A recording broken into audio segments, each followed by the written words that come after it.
Te damos la gloria, la honra, toda alabanza y toda adoración, Señor. En esta mañana, Señor, disfrutamos tu presencia, la comunión de estar en tu casa. Señor, saber que tú estás aquí y que tu Espíritu Santo, Señor, es el que en esta mañana nos está llenando, marcando, sellando, edificando, Señor. Gracias, gracias.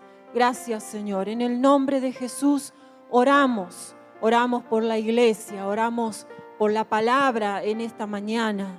Señor, para que cada vida, cada corazón que hoy se da cita en este lugar y a través de las transmisiones, Señor, podamos cada uno ser tierra fértil, Señor. Tierra en la cual la palabra, la semilla bendita, Señor, sea sembrada y pueda traer sus frutos. En el nombre de Jesús. Oramos por nuestros amados que están en dificultades, en tristeza, en dolor, Señor, en enfermedad. Oramos por ellos en esta mañana. Nos unimos y nos ponemos de acuerdo para declarar que tu gracia y tu poder se manifiestan, Señor, en sus cuerpos, en su mente, en su alma, en su corazón, para sanidad y para restauración. En el nombre de Jesús. Gracias, Señor. Disfrutamos tu presencia y disponemos nuestra vida, Señor, en el nombre de Jesús, para oírte a ti, Padre, sobre todas las cosas, oírte a ti. En el nombre bendito de Jesús. Amén y amén. Gloria al Señor. Muy buenos días, amada iglesia. Que el Señor continúe bendiciendo sus vidas. Damos gracias a Dios por este nuevo día, nuevo encuentro aquí en su casa y los que nos están escuchando, ¿sí? Aunque no están aquí, pero no están aquí. Amén. Gloria al Señor. Puede tomar su lugar. Recibimos los saludos de los pastores. Ellos se encuentran de viaje, le dejan su cariño a cada uno de ustedes. Y en esta mañana nos proponemos hablar de algo muy importante, como cada domingo, como cada día en el cual nos exponemos a la palabra, a la presencia de Dios. Siempre lo que Dios tiene para decir es importante para nuestra vida. Siempre va a contribuir a nuestra edificación y a conducirnos en nuestro caminar. En esta mañana nos convoca un título, muchos lo han visto ya, que dice: las apariencias engañan. ¿Cuántos conocen esta afirmación? Es un dicho popular, muchos lo decimos y nos pasa a menudo, ¿no? Que las apariencias engañan y en muchos ámbitos de la vida. Vamos a ir a la palabra, primera de Juan, capítulo 2, versos 20 y 21. Primera de Juan 2, 20 y 21. Vamos a comenzar leyendo lo que el apóstol le va a decir aquí a los destinatarios de su carta.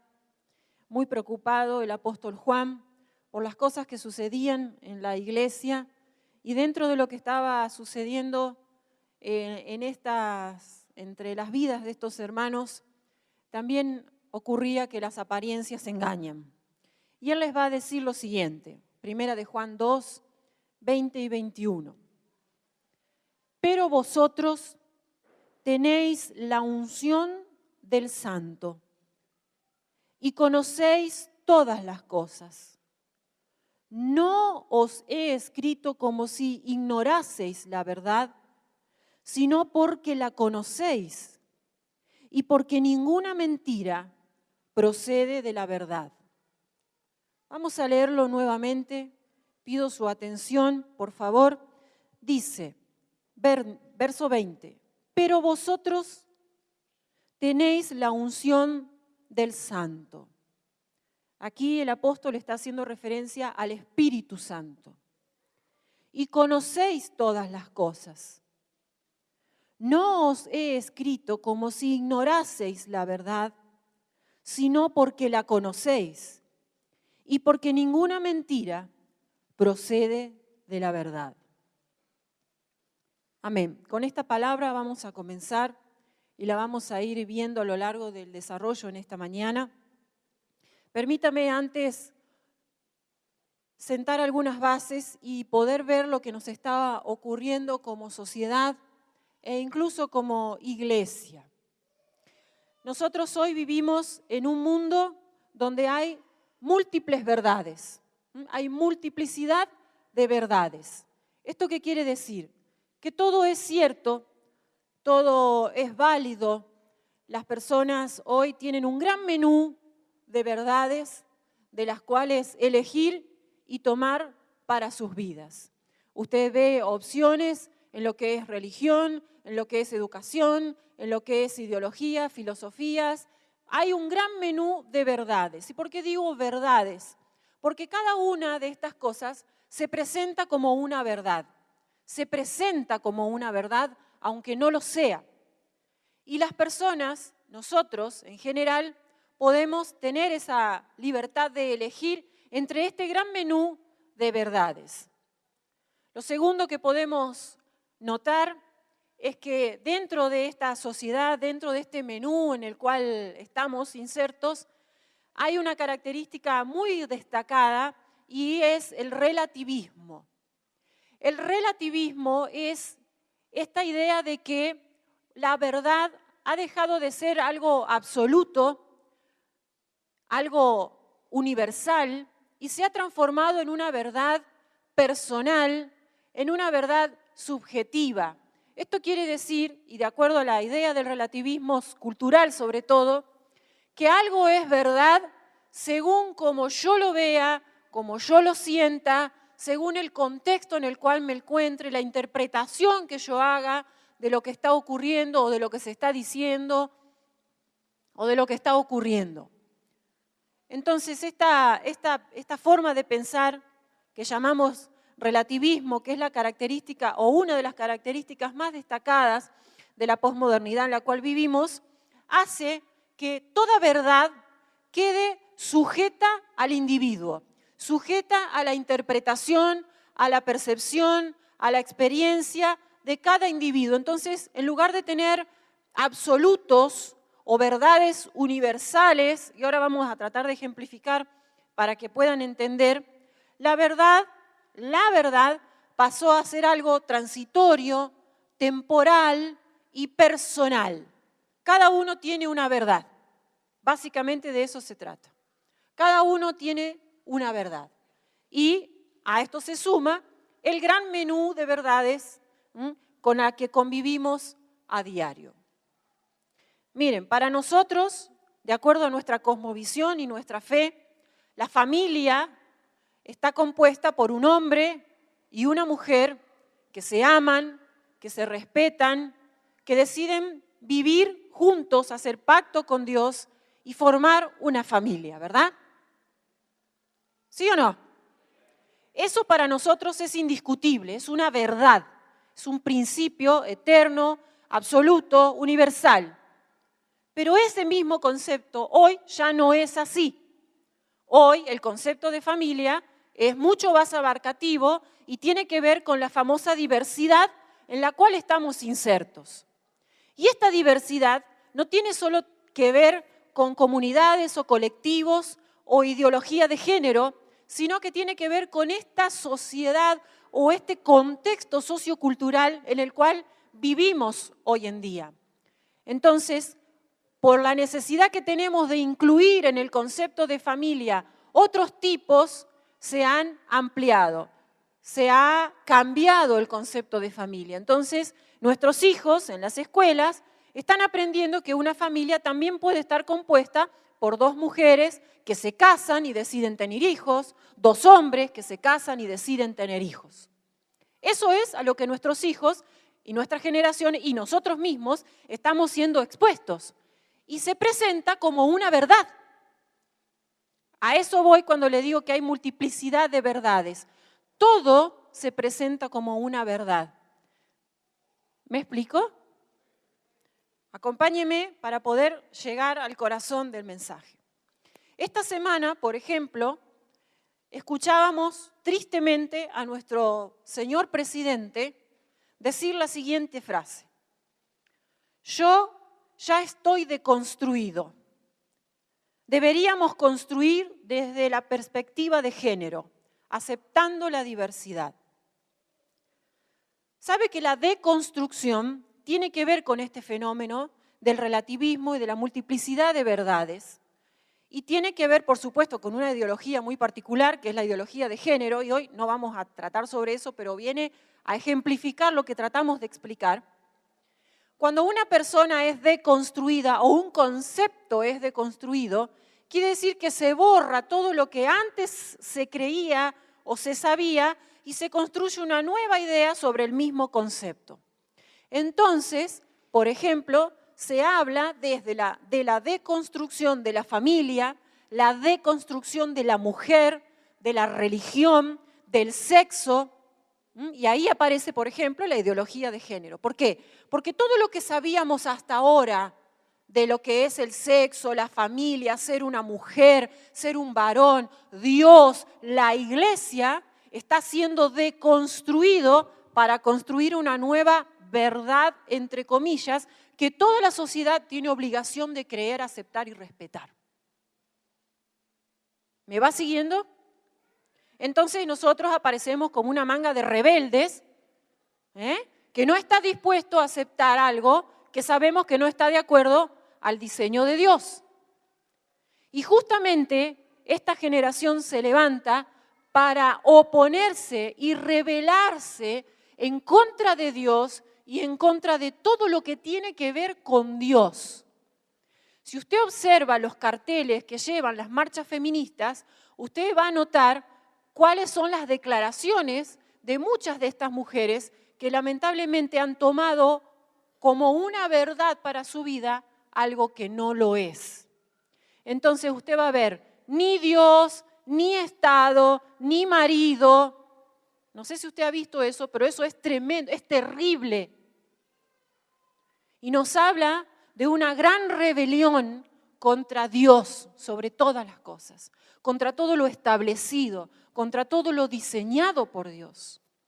No están dispuestos a aceptar.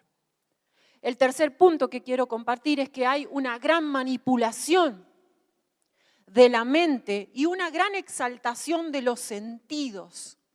Esta manipulación de la mente tiene que ver con todo esto que venimos diciendo, ¿sí? El trabajo de hormiga que se hace para cambiar la forma de pensar de las personas, para que ya no pensemos como pensábamos antes, y esa exaltación de los sentidos. Entonces, estos fenómenos, uno encadenado con otro en una gran trama, van haciendo que el entendimiento de las personas, incluso el nuestro, se atrofie y quedamos cegados a la verdad.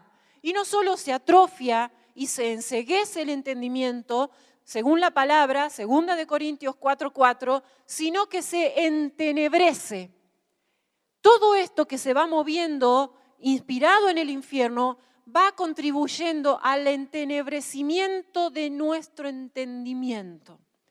Y el verbo entenebrecer quiere decir sumar tinieblas o agregar tinieblas, llenar de tinieblas. Entonces, cuando yo leía esto, digo, claro, eso es lo que está sucediendo. Nuestro entendimiento, nuestra mente, nuestros sentimientos, nuestras emociones se van entenebreciendo, se van llenando de tinieblas, de ignorancia. Entonces, de repente, nos encontramos creyendo algo que no es verdad. Por favor, vamos a leer Efesios capítulo 4, del 17 al 19. Efesios capítulo 4, 17 al 19. El apóstol va a decir, esto pues digo y requiero en el Señor, que ya no andéis como los otros gentiles, que andan en la vanidad de su mente, teniendo el entendimiento entenebrecido, ajenos a la vida de Dios por la ignorancia que en ellos hay, por la dureza de su corazón, los cuales, después que perdieron toda sensibilidad, se entregan a la lascivia para cometer con avidez toda clase de impurezas. Yo leía esto y digo, ¿cómo hizo Pablo para escribir esto? Dios mío, ¿sí? Primero que le está escribiendo a los efesios, un grupo de cristianos, y les dice, no andéis como los otros andan. Ustedes ya no son más como ellos. Pero fíjese lo que va a decir. Andan en la vanidad de su mente. Si usted quiere anotarlo y le interesa luego chequearlo en casa, libro de Romanos, capítulo 1, del verso 17 en adelante, el apóstol Pablo va a hacer una explicación de por qué la humanidad ha llegado al punto que ha llegado. Y una de las cosas que él va a decir es que no reconocieron a Dios, no le dieron gracias, no le dieron gloria y se envanecieron en sus propios razonamientos. Entonces el hombre envanecido en la vanidad de su mente crea y aumenta la cantidad, o vamos a hablar de nuevo, de multiplicidad de verdades que son vanidades y que nacen de un entendimiento entenebrecido y que está procurando llenar de tinieblas el entendimiento de otras personas de la sociedad. Pierden, sí, toda sensibilidad, se entregan a la lascivia. Todo esto, seguimos en un encadenamiento de fenómenos o de sucesos, va a ir creando pensamientos que gobiernan personas. Esto ya lo sabemos, no es nuevo. Pensamientos que gobiernan personas. Entonces, nuestras generaciones más jóvenes se van criando, van creciendo en hogares donde ya se ha naturalizado, donde ya se ha normalizado todo esto que es una gran mentira, pero que se presenta como una verdad. Entonces, como nací, me crié, lo vi, lo repito, lo copio, no cuestiono, no ejerzo un razonamiento que me permita darme cuenta de que estas cosas no están bien, está cegado, está entenebrecido. Pero es muy preocupante porque esto llega desde los más pequeños hasta los más grandes para cambiar nuestra forma de pensar, de ver, para que nos creamos una mentira, para que nos creamos un engaño. El Salmo 78:8, David va a hablar de sus padres, hablando de sus generaciones anteriores, y él va a usar una expresión que es muy válida, creo, para la generación de este tiempo, y es generación rebelde y contumaz. Contumaz quiere decir así, mire, no sé si usted conoce esto. Yo cuando los chicos usted le dice, sos porfiado, por lo menos allá en Santa Fe tenemos esa expresión, sos porfiado, sos obstinado. Bueno, esta generación es rebelde y obstinada, dura, contumaz. Es la misma descripción.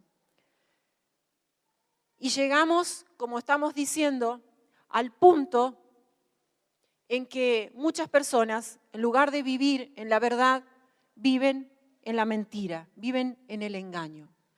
Las personas viven desorientadas, confundidas, hay una gran inseguridad, una gran incertidumbre. ¿Por qué? Porque todo cambia, todo el tiempo está cambiando, hay tantas verdades, tantas opciones, es tan relativo, es tan subjetivo que realmente hay una gran desorientación, una gran confusión. Y hay un principio que quiero rescatar que nuestro pastor lo ha mencionado y lo venimos repitiendo por mucho tiempo, y es que cuando no hay una verdad, cualquier mentira pasa a ser mi verdad. Porque necesito una verdad. Fui diseñado para creer, fui diseñado para caminar sobre una verdad. Pero cuando no hay una verdad verdadera, permítame la redundancia, cualquier mentira pasa a ser mi verdad y empiezo a vivir en ese engaño, empiezo a vivir en esa mentira como si fuera una verdad. ¿Sabe que en Evangelio de Juan 14:6 es un versículo que conocemos y quiero que me ayude a repetirlo conmigo? Jesús, ¿qué dijo? Yo soy el camino. Vamos de nuevo. Yo soy. ¿Quién es la verdad? Cristo Jesús. Entonces, frente a toda esta incertidumbre, este cóctel, este caldo de cultivo tremendo que se te ha transformado en nuestra sociedad, el Evangelio, la palabra de Dios, Cristo Jesús, es una verdad firme, constante, que no cambia. Ni Dios, ni el Evangelio, ni los principios del Evangelio son relativos. Dios no es relativo. Los principios del reino no son relativos. El Evangelio no es relativo. No depende de mí, no depende de mi contexto, ni de mi interpretación, ni de nada de lo que yo soy o gira a mi alrededor. La palabra de Dios, Cristo Jesús, es la verdad. Entonces, cuando vemos esto, tenemos que darnos cuenta que somos privilegiados de conocer el Evangelio, de conocer a Cristo Jesús, de tener a su Espíritu Santo viviendo en nuestro interior, porque para nosotros cualquier mentira no es la verdad. Nosotros tenemos una verdad. Cristo es mi verdad. Cristo es mi verdad. Su palabra es verdad, dijo Jesús. Ahora lo vamos a leer. Si bien es verdad que la iglesia está inserta en un contexto tremendo donde todo se está perfilando para el fin de los tiempos y hay cosas que tienen que suceder y se van a ir poniendo cada vez peor, a pesar de que la iglesia está en este contexto, la iglesia ha sido llamada a ser luz, a ser sal, a predicar la palabra, la única verdad constante en este mundo la paradoja de constante cambio, cambia constantemente. Lo único constante del mundo es el cambio, aunque es paradójico. Entonces, en este contexto, la palabra de Dios, el Evangelio, la fe que nosotros tenemos, que hemos albergado en nuestro corazón, es inconmovible, es inquebrantable, es eterno, es universal, es absoluto. No está sujeto a nada, es la verdad. Amén. Entonces, si bien estamos en un contexto muy difícil para sostener nuestra fe, porque estamos sujetos o estamos expuestos a la relativización, a la secularización, ¿qué quiere decir esto? Que todo lo que tiene que ver con Dios y la fe es atacado, es discriminado, es separado, es desechado. A nadie le gusta que le digan la verdad de su pecado, ni a nosotros mismos, imagínense a otro.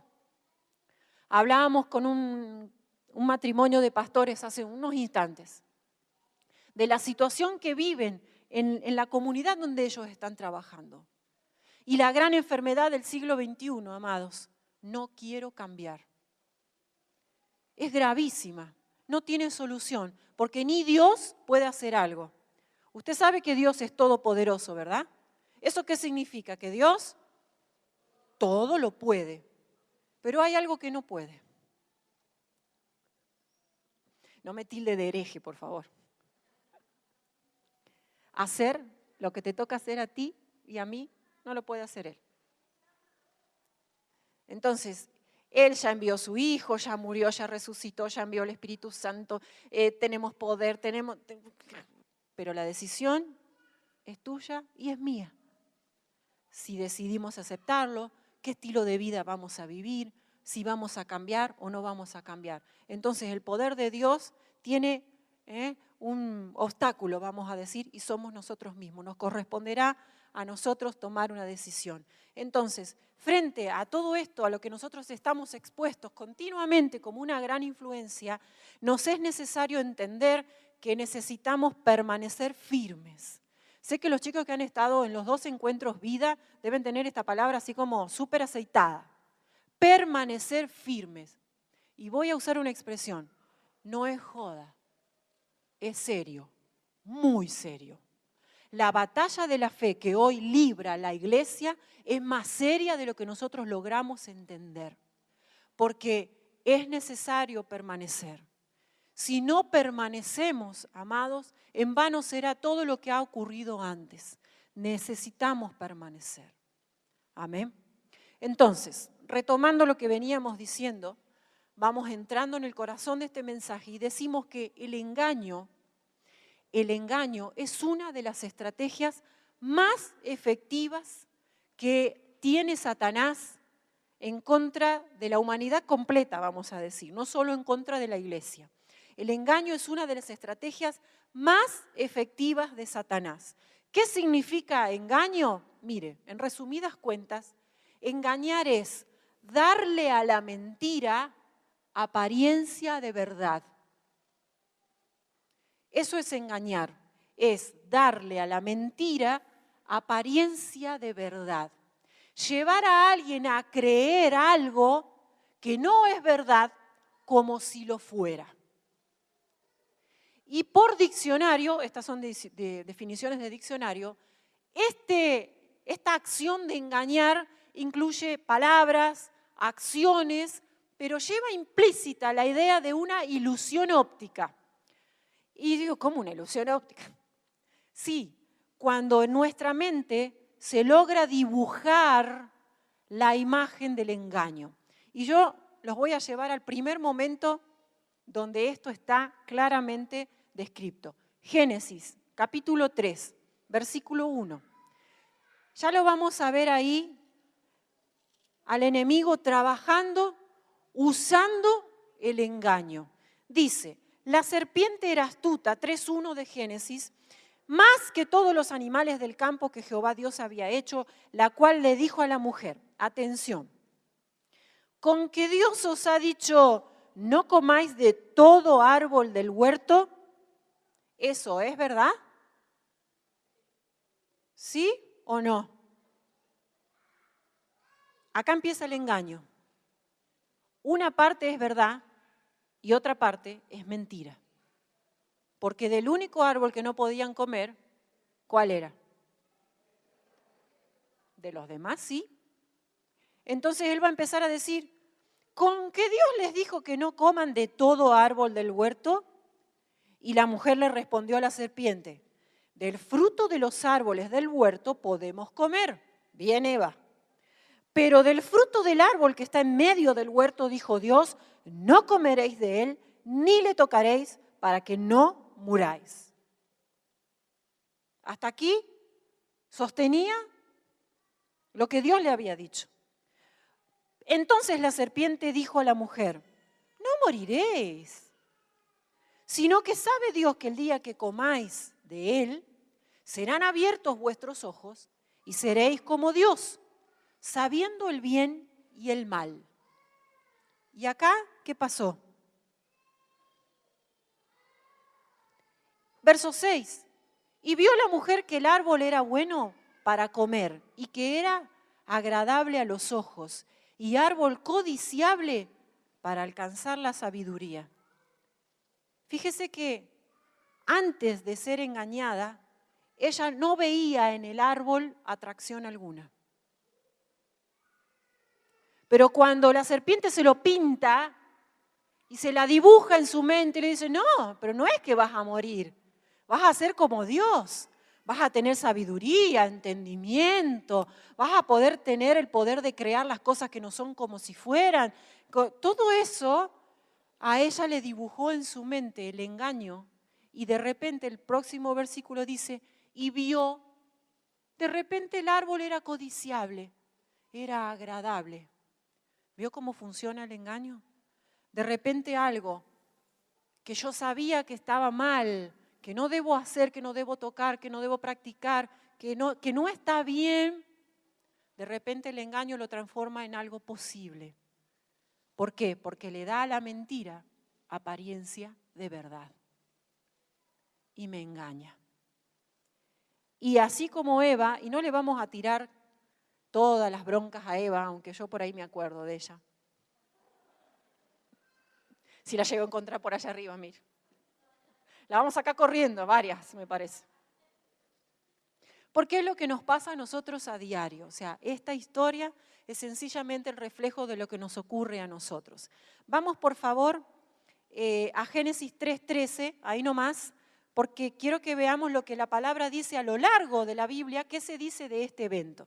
3:13, entonces Jehová dijo a la mujer, ¿qué es lo que has hecho? Y la mujer que dijo, la serpiente me engañó. ¿Sí? Vamos a 2 de Corintios 11:3. 2 de Corintios 11:3. Dice Pablo escribiendo a los Corintios, pero temo que como la serpiente con su astucia, ¿qué hizo? Engañó a Eva, vuestros sentidos sean de alguna manera extraviados de la sincera fidelidad a Cristo. Fíjese que aquí Pablo reconoce el rol de los sentidos a la hora de estar expuestos al engaño. Y Primera de Timoteo 2:14 va a decir, Primera de Timoteo 2:14, Adán no fue engañado, sino que la mujer, siendo engañada, incurrió en transgresión. Eso nos afirma entonces que la estrategia de Satanás fue el engaño desde el principio. ¿Qué pasó después?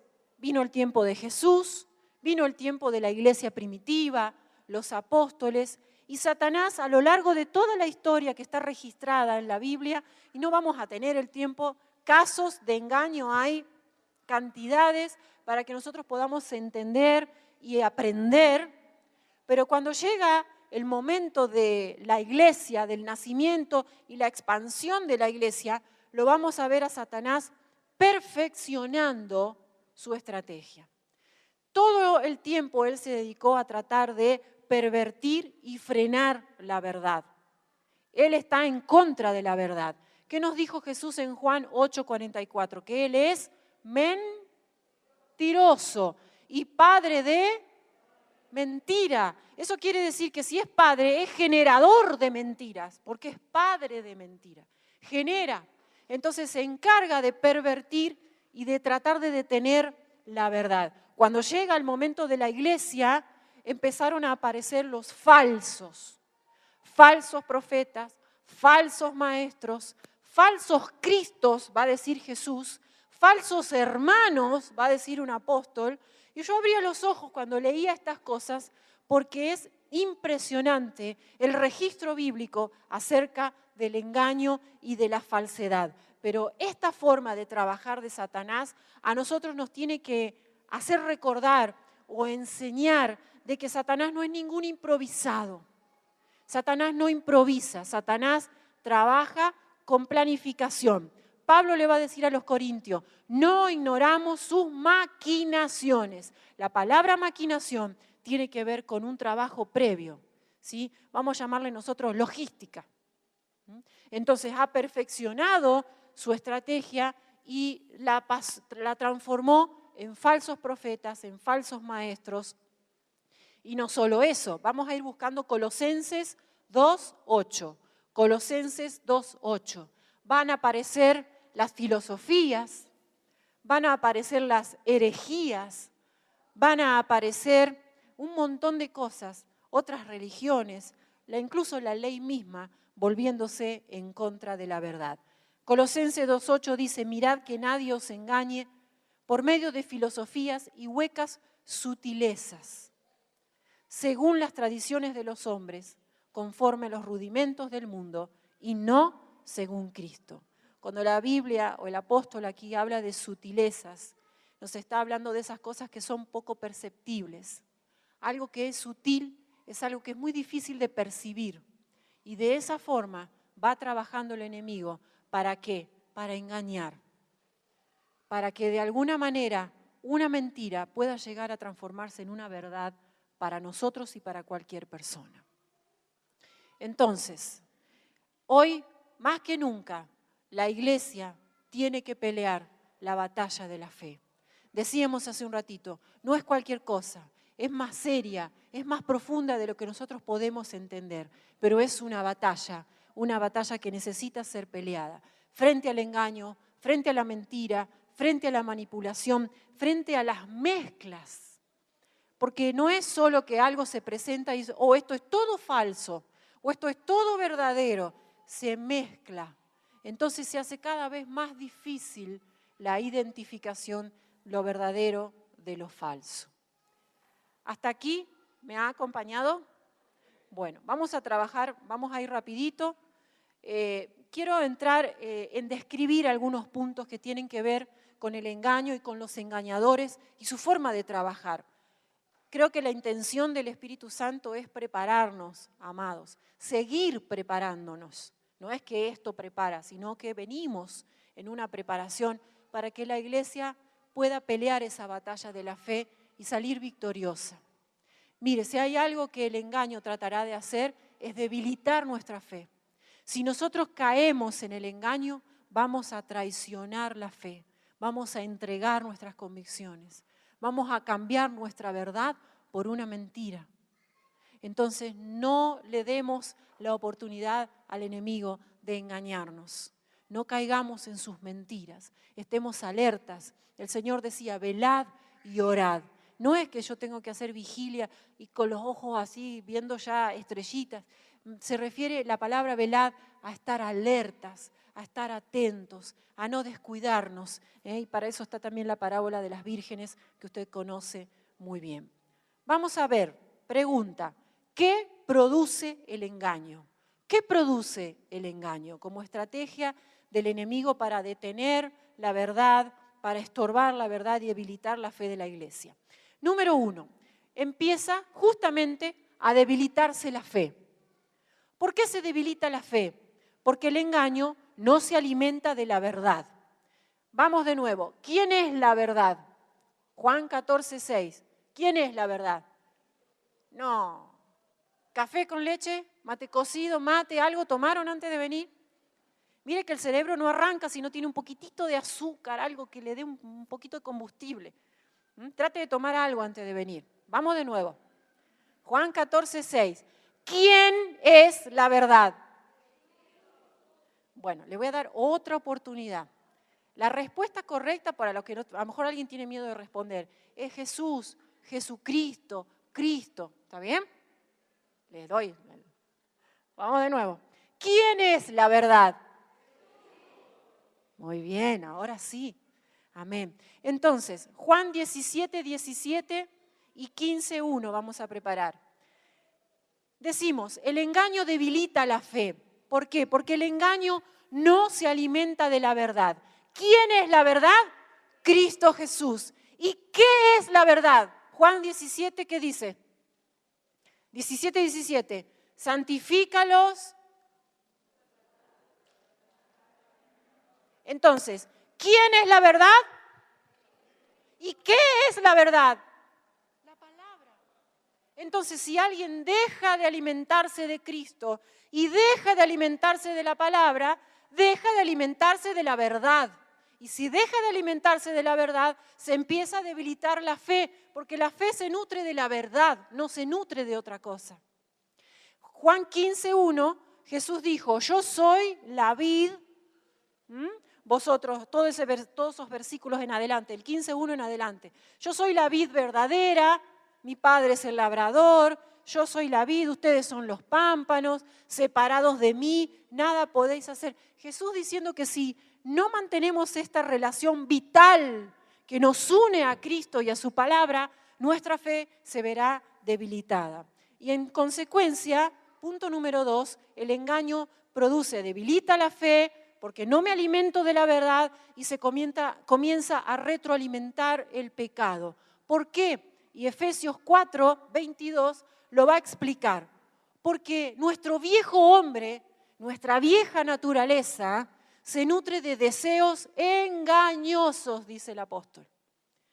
Jeremías va a decir que nuestro corazón es engañoso.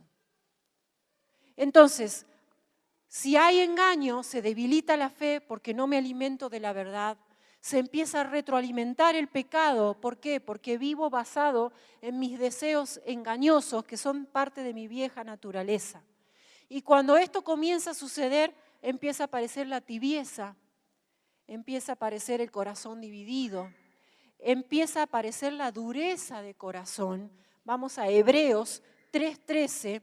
Esto de la tibieza es mucho más grave de lo que a veces logramos entender. Todos no sabemos el versículo que dice, porque no eres frío ni caliente, ¿sí? Porque eres tibio, pero analicemos la tibieza y prestemos atención, y que es el punto medio, y es ahí donde tenemos que o nos enfriamos del todo o nos calentamos del todo.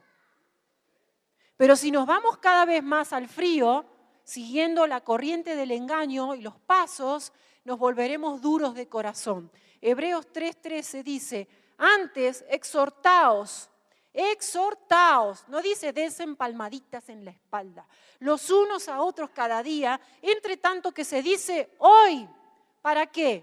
Para que ninguno de vosotros se endurezca por el engaño del pecado. El pecado nos engaña, nos pinta un panorama re bonito, pero lo que hay después es terrible, terrible, gravísimo. Otro punto que produce el engaño es ahogar la palabra, volverla infructuosa. En el Evangelio de Mateo, capítulo 13, verso 22, Jesús está contando y explicando la parábola del sembrador. ¿Se acuerdan? Parte cayó en el camino, parte cayó entre las piedras y dice que parte cayó entre los espinos. Los espinos representan, ¿sí?, los afanes de este mundo. Dice Mateo 13, 22, el que fue sembrado entre espinos, este es el que oye la palabra, pero el afán del siglo y él... ¿Ya se fueron? Miren que es temprano, ¿eh? No me van a hacer paro porque yo me enojo. Y el engaño de las riquezas ahogan la palabra. El engaño ahoga la palabra. Y si se debilitó mi fe, si me retroalimento del pecado, si me vuelvo tibio, si me voy endureciendo y la palabra se ahoga en mi vida, comienza la duda, comienza la incredulidad. ¿Y dónde voy a terminar? En apostasía. Vamos a leer 1 de Timoteo 4, 1 y 2. Mucha Biblia, porque esto tiene que quedar bien fundamentado con la palabra. 1 de Timoteo 4, 1 y 2 dice, el Espíritu dice claramente que en los postreros tiempos algunos apostatarán de la fe. ¿Cómo va a venir eso? Escuchando a espíritus ¿de qué tipo? Espíritus engañadores y a doctrinas de demonios, por la hipocresía de mentirosos que teniendo cauterizada la conciencia, y ahí va a seguir el apóstol explicando el panorama. Tremendo, amados, tremendo lo que la palabra nos revela acerca del engaño. Tenemos que estar alertas. Vamos a Mateo 24, por favor. Vamos a leer lo que Jesús decía. Capítulo 24, capítulo 25 de Mateo, Jesús hablando de los tiempos del fin. 24:4, dice Jesús, mirad que nadie os engañe. Que Jesús está hablando de los de afuera, pero también de los de adentro.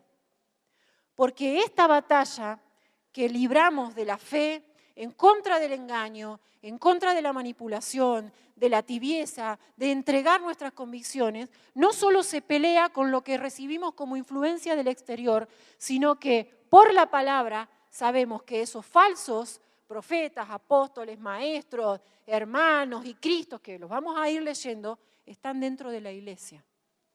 No quiero decir que esté dentro de este recinto, está dentro de la iglesia universal de Cristo. Y cuando digo iglesia universal no me refiero al edificio que está acá en el centro, me refiero a la iglesia de todo el globo terráqueo.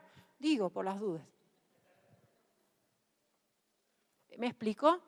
La iglesia de Cristo. Entonces, dice que nadie los engañe, ni los de afuera, pero tampoco los de adentro. Y ahora vamos a llegar a un punto muy importante. 24:4, por favor, ahí nomás. Dice Jesús, 24:4 de Mateo, se levantarán falsos cristos, falsos profetas, harán grandes señales y prodigios de tal manera que ¿qué? Que engañarán, si fuera posible, aún a los escogidos. ¿Vio que las apariencias engañan? Mateo 7:15, por favor, va a decir Jesús de nuevo. Guardaos de los falsos profetas que vienen a vosotros con vestidos de oveja, pero por dentro son lobos rapaces. Las apariencias engañan. Tenemos herramientas, tenemos que ponerlas a trabajar, pero tenemos que estar alertas, amada iglesia, porque el engaño y toda esta batalla que libramos no solo tiene que ver con lo que está pasando fuera de la iglesia o fuera de mi vida, o fuera de mi atmósfera de fe. también tiene que ver con lo que está pasando dentro de la iglesia. Porque estos falsos cristos, y lo vamos a leer en Primera de Juan, donde nosotros leímos el primer versículo, Primera de Juan, capítulo 2, del 18 en adelante, usted va a ver a Juan diciendo con dolor, ellos eran de los nuestros, estaban con nosotros, pero después de que se reveló lo que había en su corazón, nos dimos cuenta que estaban con nosotros, pero no eran de nosotros. Y esto es lo que Jesús está diciendo. Por fuera son ovejitas, pero por dentro son lobos rapaces. Yo le pregunto, amado, un lobo, ¿a qué se mete adentro de un rebaño? Un zorro, un perro salvaje, la gente que conoce de campo, un animal. ¿A qué se mete en un gallinero? ¿A qué se mete en un rebaño? ¿A qué se mete en un corral donde hay animales? A comer, a matar, a morder, a destruir, a arruinar.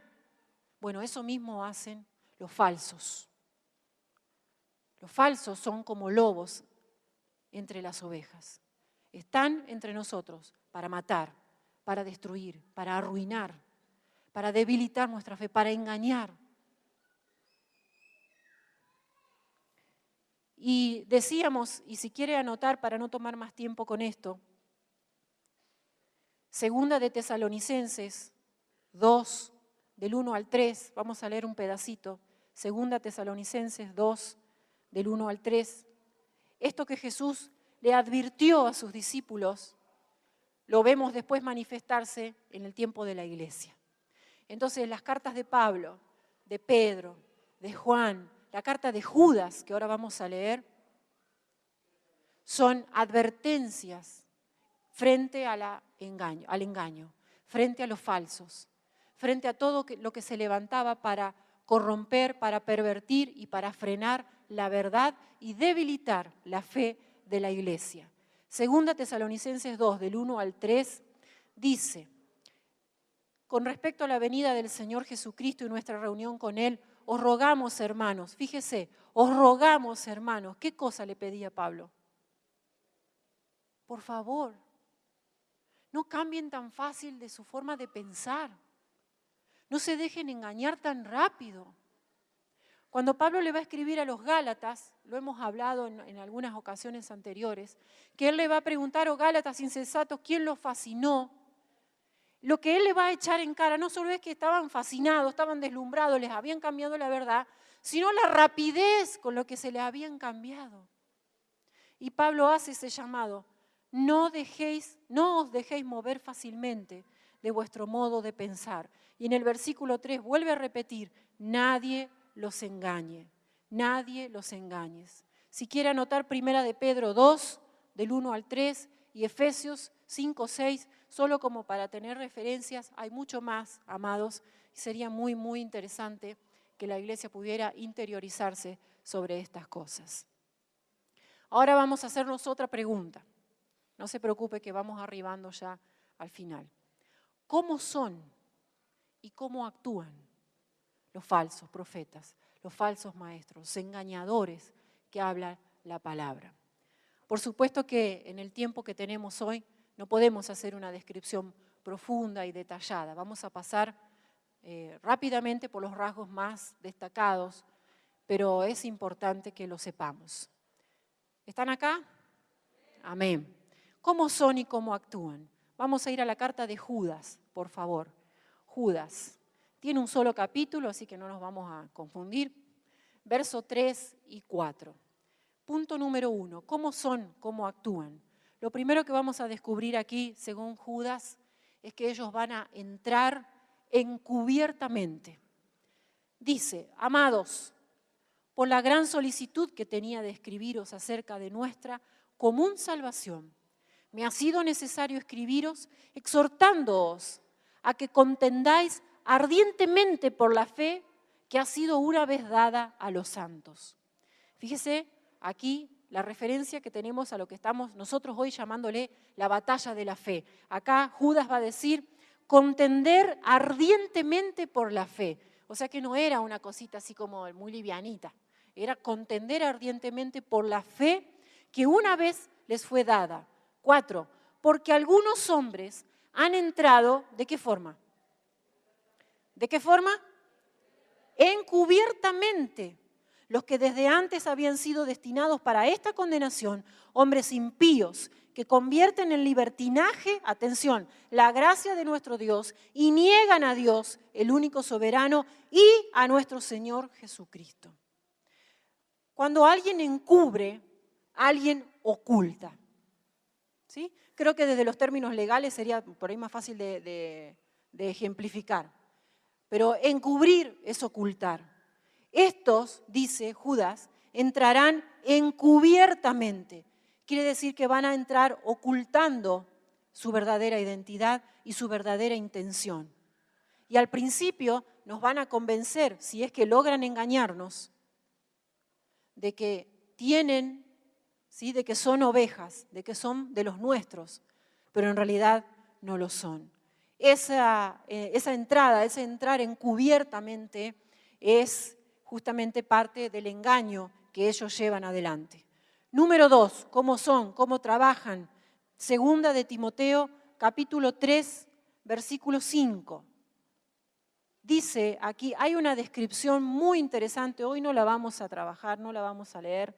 Comienza en el versículo 1, 3, 1 de Segunda de Timoteo, y terminando esa descripción va a decir, verso 5, que van a tener apariencia de piedad. Tendrán apariencia de piedad, pero negarán la eficacia de ella. Miren, amados, permítame hacer un pequeño paréntesis aquí.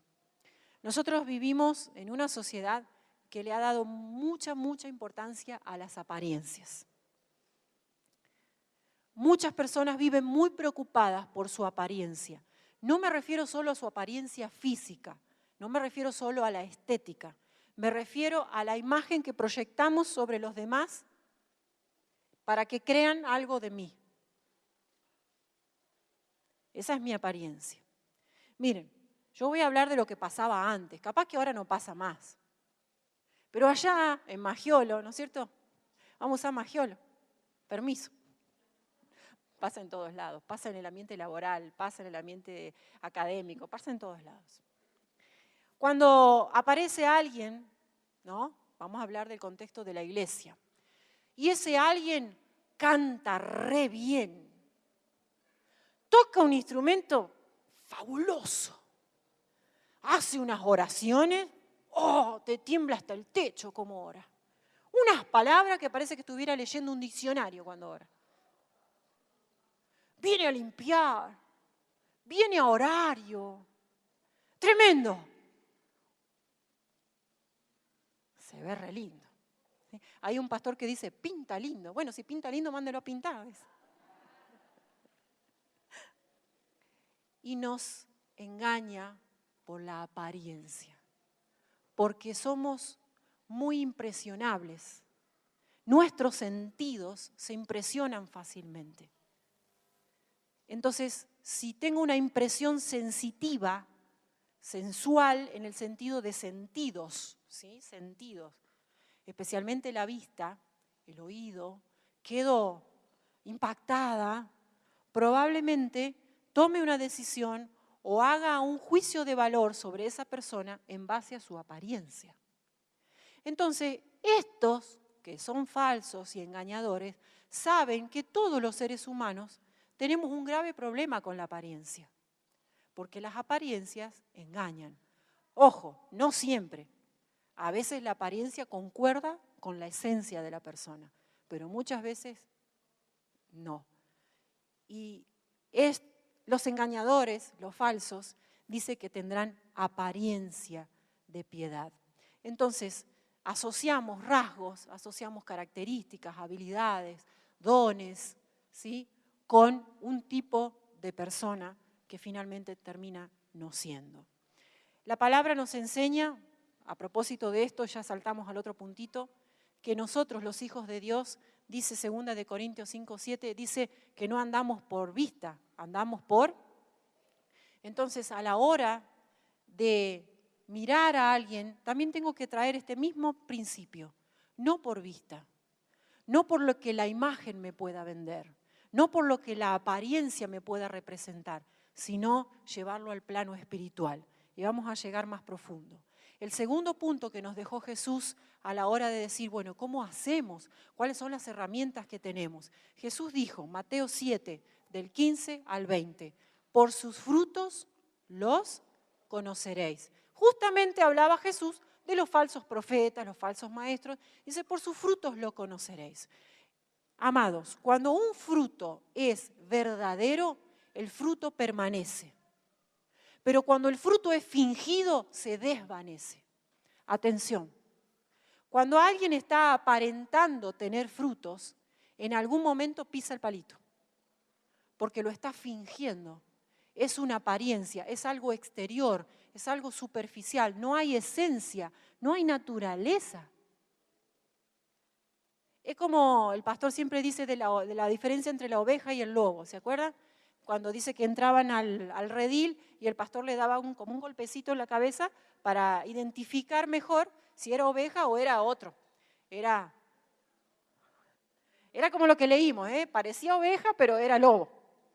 Entonces, porque la oveja es un animal manso, cuando el pastor la golpea o la toca, la oveja baja la cabeza y sigue. Eso nos habla de humildad, de docilidad, que tiene que ver con nuestro carácter como hijos de Dios. Pero que al lobito, por más que lo digamos chiquitito, sigue siendo lobo, rapaz.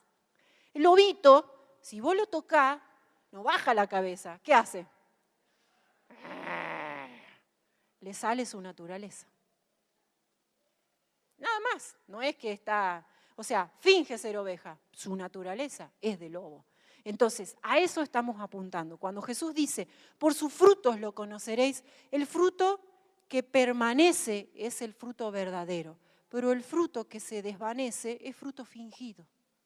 Entonces, y quiero decir esto para que tal vez entiendan algunas razones de algunas decisiones pastorales de este tiempo. Dennos tiempo. Estamos en oración porque necesitamos saber si usted es oveja o es lobo. Porque como pastores se nos dio la responsabilidad de velar por el rebaño. Esto no quiere decir que vamos a saber todo el tiempo. Porque ahora lo vamos a ver en otro versículo. Los engañadores, dice, emplean con astucia las artimañas del error. Y la Biblia habla del espíritu del error. Dios nos libre, amados. Pero en una iglesia como esta o como cualquier otra, la responsabilidad del pastor es velar por la integridad de su rebaño. Si hay dudas sobre la verdadera identidad de alguien, nos tomaremos el tiempo necesario para tratar de que Dios nos enseñe y podamos definir su identidad, si es fruto fingido o es fruto verdadero. Estos falsos, otro punto, trabajan con la relativización de la palabra y de los principios. ¿Se acuerda del concepto de relativización? Lo sujetan a cada uno. Entonces aparece el otro punto, que es que niegan a Cristo. Niegan a Cristo, su encarnación, su obra y su deidad. Leíamos recién, niegan al Dios soberano, Judas, y niegan a Cristo. Y esto lo vemos en segunda carta de Juan, capítulo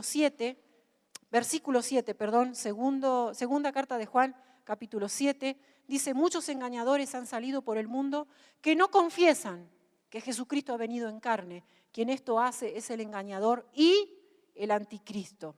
Primera de Juan, capítulo 4, versículo 2 y 3, dice, todo espíritu que confiesa que Jesucristo ha venido en carne es de Dios. Bueno, ahí tiene mucho para leer. Primera de Corintios 12, 3, dice Pablo que nadie que habla por el Espíritu de Dios llama anatema a Jesús.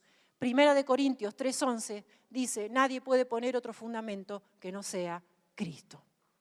¿Por qué digo esto? Y lo hablamos también en años anteriores. Cuando se escribe la carta a los hebreos, ¿se acuerda?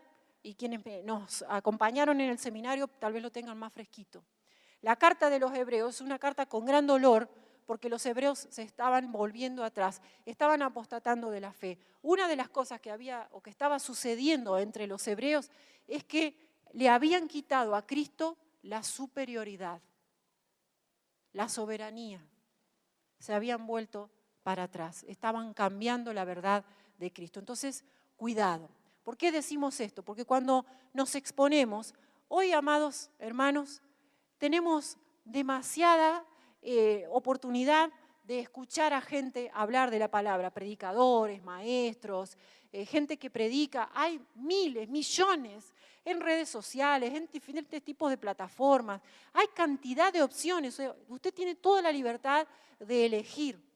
Pero estos mensajes, como el de hoy, son para que usted a la hora de elegir tome cuidado, que no le estén engañando, que no le estén vendiendo una mentira disfrazada de verdad.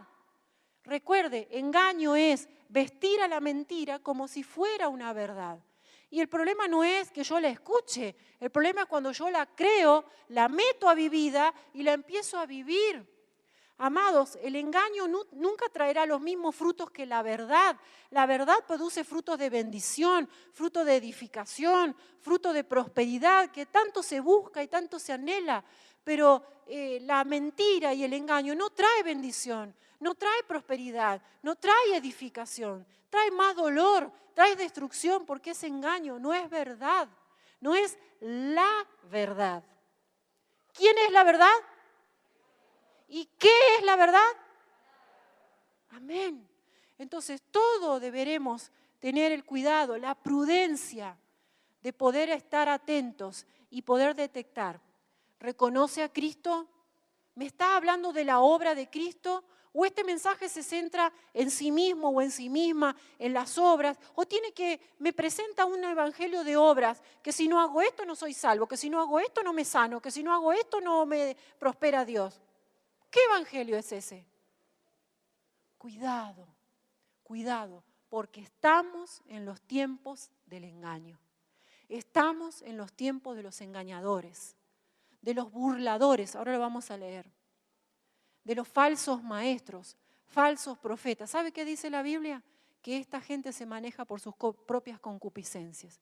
¿Eso qué quiere decir? Con sus propios deseos. No predican la palabra por amor a Cristo ni por amor a las almas. La predican por amor al dinero, la predican por amor a la fama, a la ambición de poder y tantas cosas que pasan por esta cabeza entenebrecida si no hay luz, si no hay verdad de Dios en nuestra mente y en nuestro corazón. Un poquito más. El otro puntito lo dijimos, emplean con astucia las artimañas del error, eso es Efesios 4:14. Y algo más, dice 2 de Pedro 2:14, dice que estos falsos maestros, falsos profetas, falsos en general, seducen a las almas inconstantes. Y el verbo seducir, quítele el contexto de sexualidad que venía aparejado con la palabra, tiene que ver con los sentidos. En el original, en la palabra, dice atraer con cebo. Y yo pensaba en mi perro, pobrecito. Si usted le dice Kiko se llama mi perro, él viene, por supuesto. Pero si usted dice Kiko, tomá, no sé cómo hace, pero el tipo sabe que hay algo para él. Entonces puede estar a 5 cuadras de distancia, pero Kiko, tomá, y Kiko sale corriendo a recibir lo que hay para él. Bueno, fue atraído y seducido. Santiago, tentación, atraído y seducido. Seducir quiere decir atraer, y en el original me habla de un cebo. ¿Eso qué quiere decir? Y algo que me gusta, algo que me atrae, algo que me llama la atención. No sé qué puede ser, o quién puede ser, qué o quién. Pero estos falsos trabajan con la seducción. Pero fíjese que hay una característica particular: a las almas inconstantes. Entonces, yo anoté acá rapidito, esto lo pasamos a vuelo de águila, así. ¿Qué factores pueden hacerme más vulnerable al engaño? ¿Qué factores, qué cosas de mi vida pueden hacerme más vulnerable al engaño? Número 1, la inmadurez. El libro de Efesios 4:14 dice que no tenemos que ser como niños fluctuantes, ¿sí? Inconstantes, inmaduros. La inconstancia, el doble ánimo, el no permanecer, los desórdenes de nuestra vida, nuestros deseos engañosos, la tibieza de corazón, el desconocimiento de la palabra. Todas esas cosas nos hacen más vulnerables al engaño. Amado, ¿me ayuda, por favor? Acompáñeme, son los últimos minutos. Acompáñeme, por favor, a Primera de Juan, nuevamente.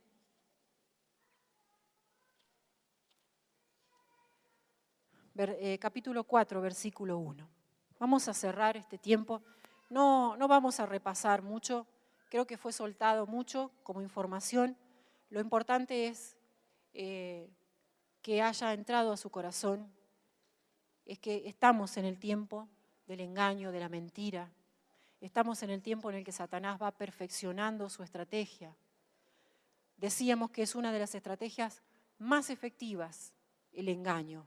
¿Por qué? Porque viste de mentira a una verdad.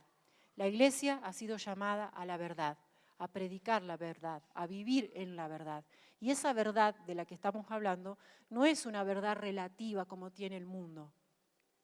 Hoy es verdad y mañana no lo es. Hasta hace un tiempo atrás la familia era una cosa, ahora es otra. Hasta hace un tiempo atrás cambia, varía, es inestable. La verdad de Dios permanece para siempre. Por eso el Señor nos dijo primero, yo soy la verdad.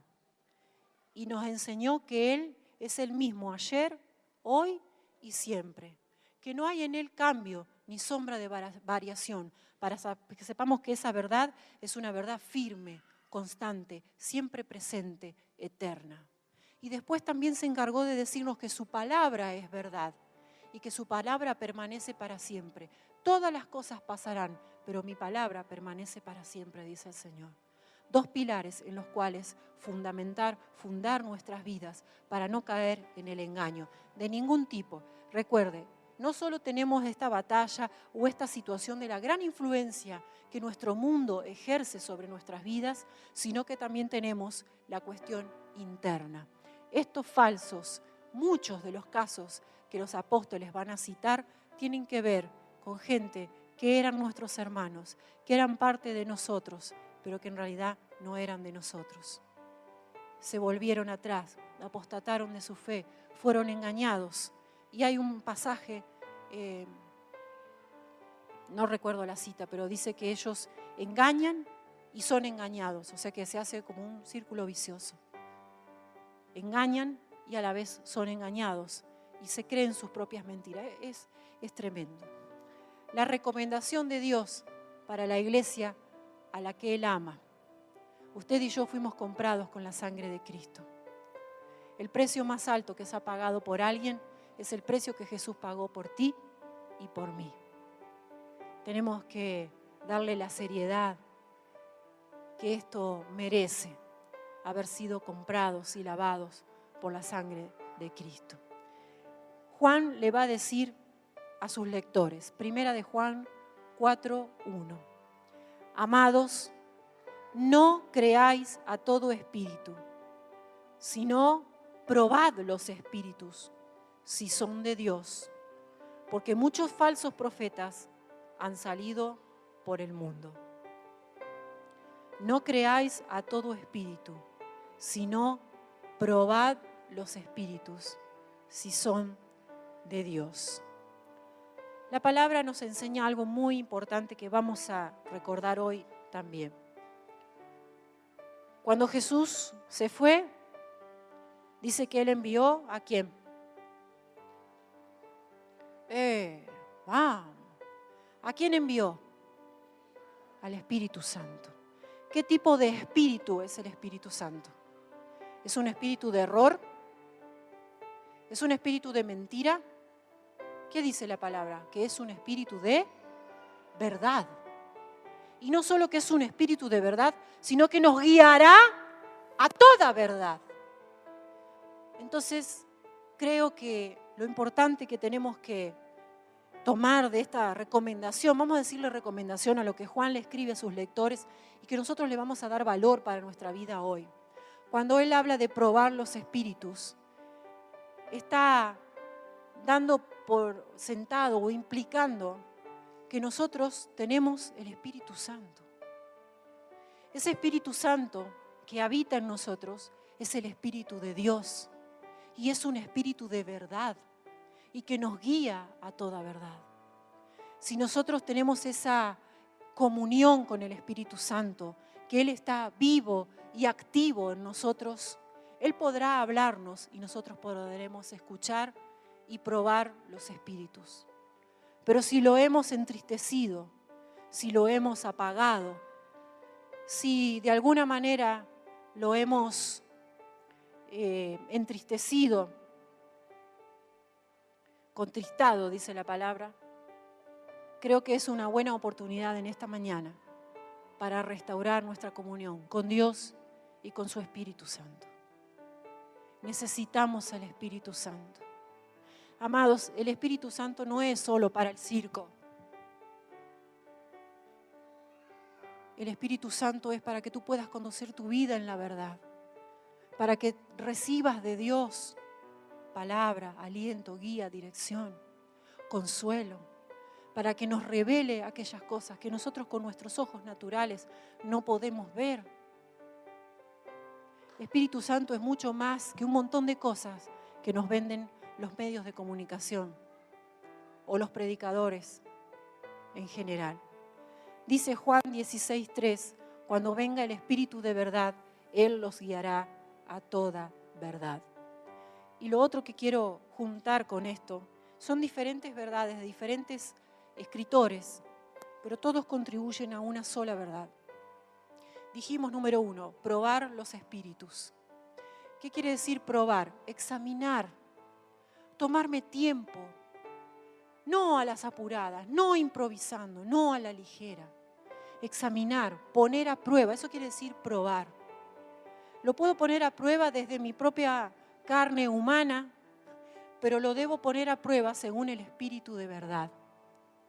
Punto número 2. Recuperemos la comunión con el Espíritu Santo. Amemos, disfrutemos, cuidemos al Espíritu Santo. Él es el Espíritu de verdad. Entonces, fíjese si no tenemos suficiente verdad. Cristo, nuestra verdad. Su palabra es verdad. Un espíritu de verdad. El Evangelio es una verdad firme, constante. Y lo otro que va a decir Pablo en 1 Corintios 2, 12 al 14, él va a hablar del hombre natural y del hombre espiritual y que las cosas espirituales se juzgan espiritualmente. Hay batallas que vamos a enfrentar que son naturales, son nuestras. Dios nos va a ayudar, pero son batallas naturales. Pero hay otras que son espirituales. Y para las batallas espirituales necesitamos armas espirituales, estrategias espirituales. Entonces, aquello que tiene que ver con lo espiritual, deberemos juzgarlo, dice Pablo, desde lo espiritual, espiritualmente. Y vamos a terminar, vamos a leer carta de Judas de nuevo. Judas 17 y terminamos con esto para la gloria del Señor. Judas 17 dice, acompáñenme por favor. Pero vosotros, amados, tened memoria de las palabras que antes fueron dichas por los apóstoles de nuestro Señor Jesucristo, los que os decían, en el postrer tiempo habrá burladores. Esa palabra en su original significa falsos maestros, que andarán según sus malvados deseos. Estos son los que causan divisiones, los sensuales, que no tienen al Espíritu. Vamos a hacer una pausa ahí. El primer llamado del apóstol dice, hagan memoria de las palabras que les soltaron los apóstoles. ¿A qué se refería? No era por los apóstoles en sí, sino que los apóstoles eran los que predicaban el evangelio de verdad, los que predicaban la verdad. Y a medida que se fueron infiltrando en la iglesia falsos maestros, falsos profetas, falsos, ¿sí?, los judaizantes y toda esa mezcla tremenda que se hizo, que existe hasta hoy, le decían, vuelvan al original, vuelvan al evangelio de la verdad, al que se les predicó por medio de los apóstoles, al evangelio de nuestro Señor Jesucristo. Número 1. Lo otro que le va a decir es, acuérdense los que ellos ya le advirtieron, que en los postreros días iban a venir estos burladores, estos falsos maestros, y que van a andar según ¿qué? Sus malvados deseos. Y no solo eso, dice que causan división. Y causan división y dice que son sensuales. ¿Qué quiere decir esto? Que trabajan impresionando nuestros sentidos. Las apariencias engañan.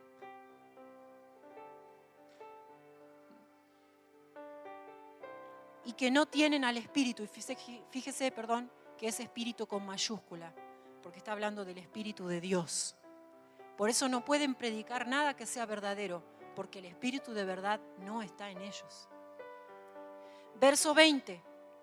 Pero vosotros, amados, edificándoos sobre vuestra santísima fe, orando en el Espíritu Santo, conservaos en el amor de Dios, esperando la misericordia de nuestro Señor Jesucristo para vida eterna.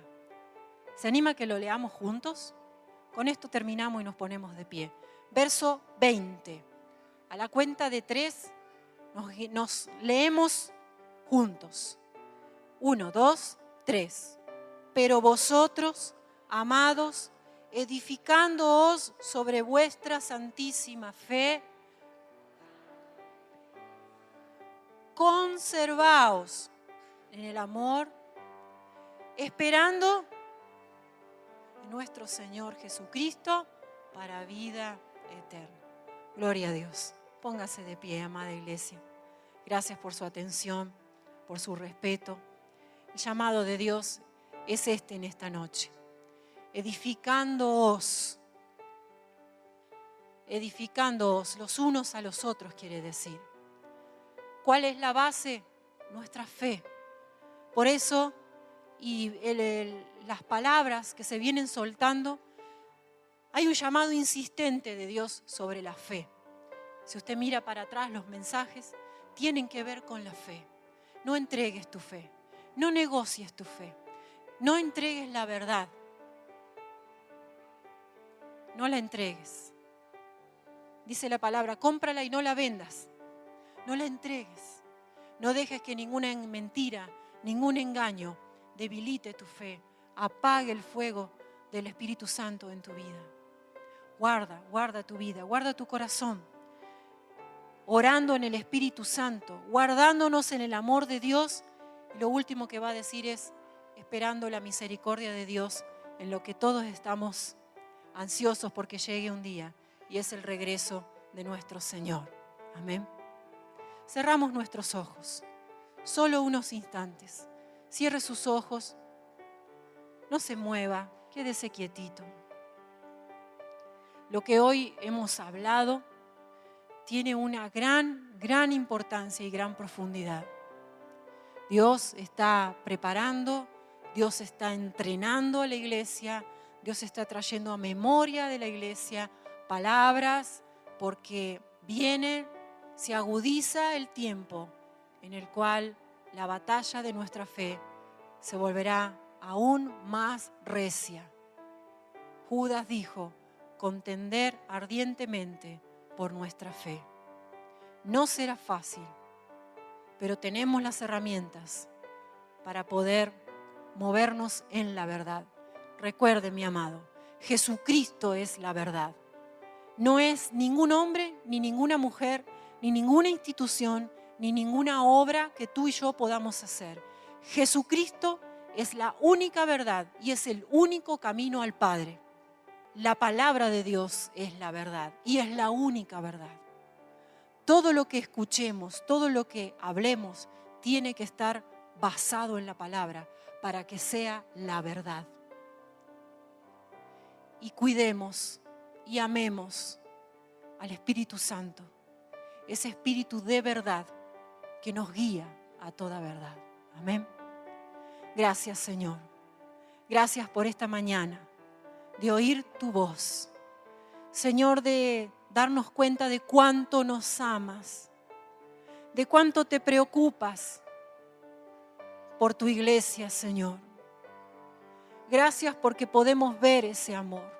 Se hace palpable, se hace visible para nosotros a través de tu palabra, de tu consejo, de tu voz.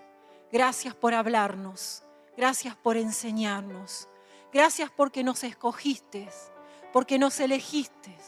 Gracias porque tú eres nuestra verdad. Frente a toda la mentira y el engaño de este mundo y tantas cosas que hoy, Señor, nos rodean, tú eres nuestra verdad. Tu palabra es nuestra verdad. Tu Espíritu que mora en nosotros. Gracias, Señor. Yo te ruego, Señor, en el nombre de Jesús, que nos ayudes a no ser engañados, a no caer en el engaño, Señor, a no creer ninguna mentira, a tener la capacidad de detectarla y de desecharla de nuestras vidas. Señor, oro por la fe para que no se debilite, para que podamos sostener nuestra fe, podamos sostener nuestras convicciones, podamos, Señor, ser capaces, Señor, de como dice tu palabra, ser fieles hasta la muerte y alcanzar esa corona de vida y de vida eterna. Gracias, Señor, te amamos, te bendecimos y te entregamos todas las cosas. En el nombre de Jesús. Gracias, Señor. Gracias, Padre Celestial. Aleluya.